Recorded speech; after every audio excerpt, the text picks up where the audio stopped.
But I will say this: the next year is going to be the most open NBA season that I've ever seen.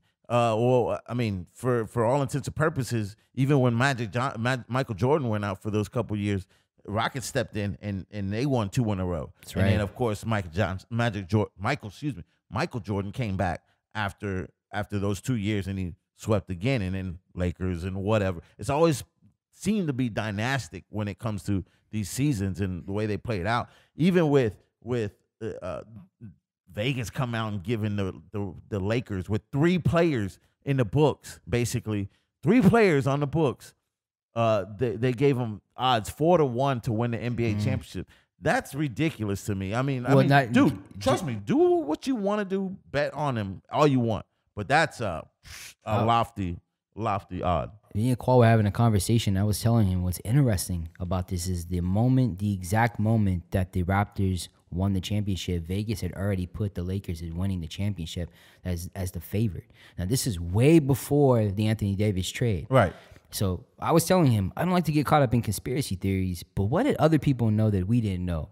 And how is it all of a sudden that the Lakers, with just LeBron James, is already the favorite to win the championship? Well, I don't think Vegas has to answer to anybody. Like everything that they can do behind the scenes and necessarily. Like if I know an agent and I work in Vegas, right? If I know an agent and the agent says Anthony Davis going to the Lakers, okay, cool. I'm gonna write it in the books, 4-1, Lakers winning the championship. But that's still, I don't care if Anthony Davis is going to the Lakers. And guess what? Doesn't mean he's gonna win the championship, because guess what? Chris Bosh, when he played with LeBron James, he had his best career, his best season, the season before he jumped onto the Miami Heat. And he didn't have another one of those best type seasons until after LeBron James left Miami Heat. And if you want another example, it's Kevin Love. Had his best season before he joined the Cleveland Cavaliers with LeBron James. And what do they all play? Power forward / center. And guess what? AD, what does he play? Power forward / center. So all these games, and AD might end up being the better out of all 3 of them. And he possibly is right now. But that does not unequivocally and automatically give the Lakers with 3 players the championship. I am so sorry. I'm not going to bow down and say, you know what? You got it. And if I'm the Houston Rockets, I'm not going to bow down. I don't care if Vincent Goodwill, whatever he has to post, whatever he has to say, whatever, thing, like I was saying, Vegas doesn't have to answer anybody. But guess what? As a writer, as a beat writer, when you come out and you say that shit about how we'll get into a little bit longer, but long story short right now is he came out and for all intents and purposes, here I go again with that, for the betterment of the Houston Rockets, Daryl Morey came out and denied it immediately. And Chris Paul, to his credit, and all this stuff that everybody's talking about, Chris Paul is not happy with the Rockets. And demanding a trade, exactly. Right. He came out and he denied that too. So, like I said, we'll get into a little bit longer. But my point is, we're not going to lay down. The Houston Rockets aren't laying down and giving the pass to LeBron James and the LA Lakers. And we're not, depending on what Kawhi Leonard decides to do, they're not necessarily favorites to win the championship either. And here's the thing. Right now, we're bombarded with rumors on top of rumors with make-believe sources at this point. Because right now, as it stands, Kyrie Irving is going to Brooklyn, and Kawhi Leonard, of all purposes, looks like he wants to go to the Clippers, right?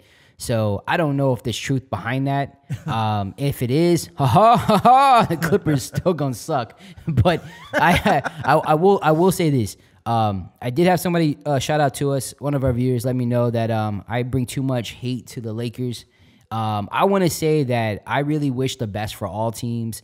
But if you were a Houston Rockets fan and you had Laker fans constantly talking mess to you about how great the Lakers are going to be because they got LeBron James, we're going to gloat and we're going to talk mess, especially since LeBron James was not only not in the playoffs, but had basically one of his worst seasons of all time. And I was telling Qual too that it's interesting that all of a sudden they're the favorite with Anthony Davis, but they pretty much gutted their whole team. Now I do agree with, you risk it all, there's always high reward. But if you risk it all, they always can come and bite you in the ass.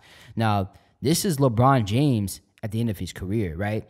And they picked up Anthony Davis, who we can agree that now the Lakers have two of the best players in basketball. But like I was telling Qual, Anthony Davis has not played more than 70 games his whole career in the NBA. So he is definitely the type of player that does get injured. He is somewhat fragile. So what happens if Anthony Davis gets hurt? Are the Lakers going to be able to pull enough, I guess you can say, skilled players to help when that happens, or if that was to happen? Or what if LeBron James gets hurt again? Like, I don't know. All I know is this: if you're a Lakers fan, you should be happy. You should be excited. You got two of the best players. At the same time, if you're a logical basketball fan, you also should be looking at this like, okay, what's next? Because we really don't. As of right now, with the draft coming in tomorrow, the Lakers have like 5 players.